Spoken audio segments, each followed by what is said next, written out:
I'm going to review an album and it's going to be the coolest review ever because I'm fun and I'm not boring and I've actually got some helpful thoughts, I think. So, hello. Hi. Thank you for being here. My name is Teresa. I am your millennial music auntie on the internet. We are together discovering underground music, talking about music of all genres, and really just helping these smaller underground artists rise up, talking about the careers of bigger artists, really all things music. And so I had like a viral TikTok where I talked about rating music, and I do like smaller, shorter kind of reviews and music talks on the TikTok. And I wanted to come over here and deep dive into these albums and do these reviews because I just, quite frankly, don't really like any of the music reviews out there. So I want to do them in a cool, fun, positive way, the way that I want to do them. And so I want to start with today, Mr. 1AM, Sin Ever After, came out on October 24th of this year. So just like a week ago, I think. Yeah, just about a week ago. And I quite enjoyed the album. Seems like a lot of people are sleeping on 1AM, so I wanted to maybe put you on to him or something, make you know that he dropped a new album, because a lot of people talk about the other past two albums of his, and there hasn't been a lot of buzz about this, but I think that there's a lot of good things in here. And at the end, I'm not going to give it a rating. I'm going to do like a little segment where I talk about what I think 1AM could do to further his career more, especially since in this album some of the lyrical content is him saying that he wants to get a Grammy and he wants to be rich and make a lot of money and etc., etc. So let's get into it. So in general, throughout the album, there's a lot of outer spacey, vibey, synthy sounds, and I like it. Now, 1AM, he's from Milwaukee. I don't know any other rappers that are from Milwaukee, and it doesn't sound to me like his sound is being influenced from any particular region or anything like that. Now, what I will say is with 1AM, with this album, there's not a whole lot of like super like in your face, I'm really gonna remember this type of sounds. But everything is really clean. There's a really nice flow to it. And I can tell that he's really defining his own sound and really doing his own thing, which I super appreciate. So you come to your opener song called Tags. It's a catchy beat. I'm remembering the lyrics from this one really well. I pop tags, Chanel belt, jeans, bags. It's just a flexing song, making cash, getting girls. Then you go to Marriott. That is another really like clean, tight beat to it. And a lot of people are saying that this is their favorite from the album. Marriott is also one of those ones where I think that it's probably the most viral, probably one of the most memorable to most people off of the album. And then one of my favorites is Up to Something. That one is where the album, to me, takes like a darker turn. You're getting more of a distorted bass in that track. You're getting more playing around with different vocal styles because he usually just uses his regular kind of rap sing-song voice, and then he goes up into kind of a falsetto and is a little bit more playful with the vocals in the track Up to Something. Talks about Halloween is coming. The album is called Sin Ever After, and I start to understand why it's called Sin Ever After when I get to the track Up to Something. Then you go and there's kind of some themes throughout here where it's a little bit of the album is like flexing, and a little bit of it is like introspection and self-awareness, and then a little bit of it is like his goals for his future and his career, and he wants to provide for his girl, etc. And so you go to I Can Fly. That is like kind of a track about I'm confident. I know I can fly. And there's a couple more like references to this throughout the album of him like having his goals and wanting to get to the Grammys and wanting to, buy the fancy cars and things like that. Then we go to Match My Vibe, and that track is very vibey. The synth there, it kind of reminds me of like MGMT, like some of the synths specifically in here, which by the way, I think that 1AM is a producer also, and it's just not clear to me if he produced some of this album or all of it. I think that he like has quite a hand in the production, but I really don't know. So if you do know, please tell me.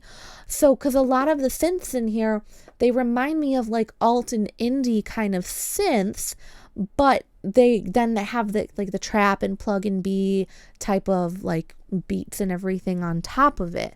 So it's interesting. There's just nothing quite. That's why I like 1AM. There's just nothing quite like what he's doing. Then we get to the track Who Am I, which is, I think, a track about self-awareness and growth. The lyrical content here makes me feel like 1AM is also more polished and more mature than his peers just because of the lyrical content. Like, yes, I know that he is pretty young. I think it said he was born in 2004. So a lot of his peers that are around that age, they're not having like lyrical content quite like this.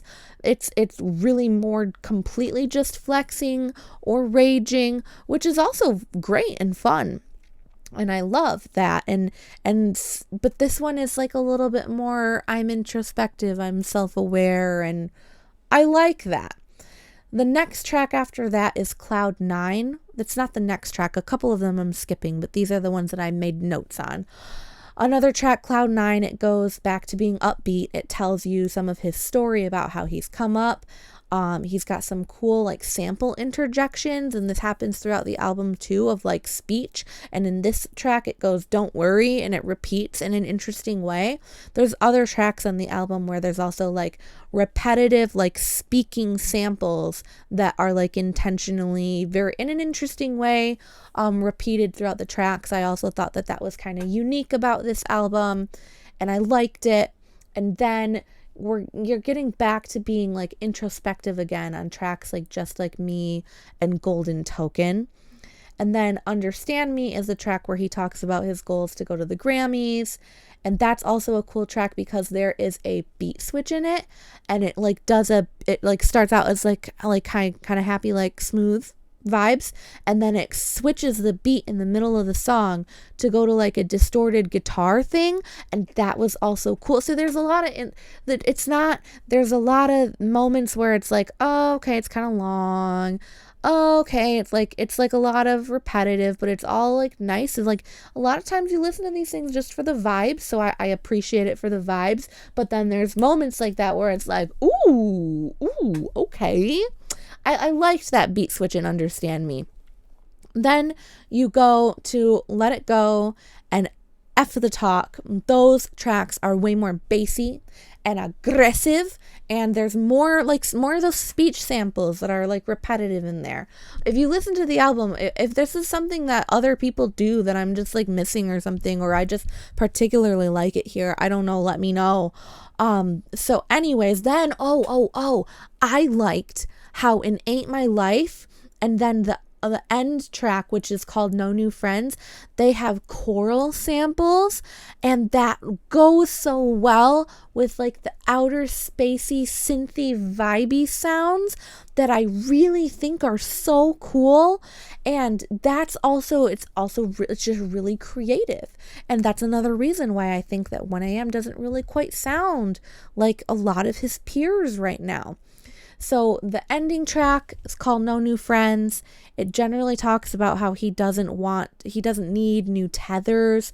It ties in the overall theme of the album, how he's coming up and working towards his goals. And also it's the same title, No New Friends, is the same title as a DJ Khaled song from 2013 featuring Drake and Rick Ross. So I don't know. I wonder if that title is a nod to that song from 2013. I do not know.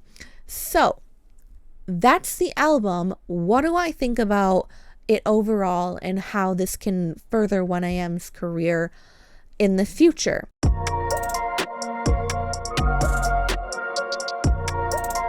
So overall, it's not the most experimental, in-your-face album. You're going to listen to this album not for like a groundbreaking experimental new sound. You're going to listen to it for the vibes. But 1am is saying that he wants to win Grammys and things, and he wants to be well known. He wants to be more rich and famous. So in order for 1am to get more recognition, because his following is growing, but it's not exploding as much as some of his peers, like Osama-san, like Che, etc. And they are doing way more in your face type of things. 1am has created for himself like a completely different lane, and that lane is just not the in your face rage craziness. So if for 1am to stand out and to get more people talking about him, he needs to either do something experimental or collaborate with someone bigger than him in the same type of space in order to gain more recognition.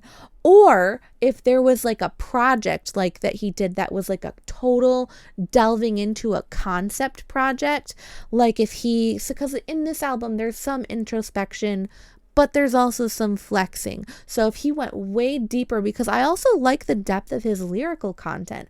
So if he did a project where it was like way more in the introspection, in the self journey, the self-reflection, struggle type of storyline, and I could see that throughout a whole album, that might be very interesting. And that, because I don't really see him going in like the flexy, ragey type of direction. I feel like there's something deep here that people could really grab onto and appreciate. And also, like, he kind of plays around with like the slower, like the more closer to R&B adjacent type of sounds and feels. And it also sounds like maybe he can sing. Maybe he needs to do an album where part of it is like full on singing if he does sing, and part of it rapping. I don't know. Those are just my thoughts. I feel like there definitely needs to be, the next project needs to be more dialed in on a theme of some sort that people can really, like, really niche, like more niche, so that people can grab onto it and run with it a little bit more. This has been a great album. Let me know what you think of this album, and let me know what you think of my review, because this is my first review and this is only my second video on my channel. So please like and please subscribe, and let me know what you think I should review next. Thanks for watching. Bye!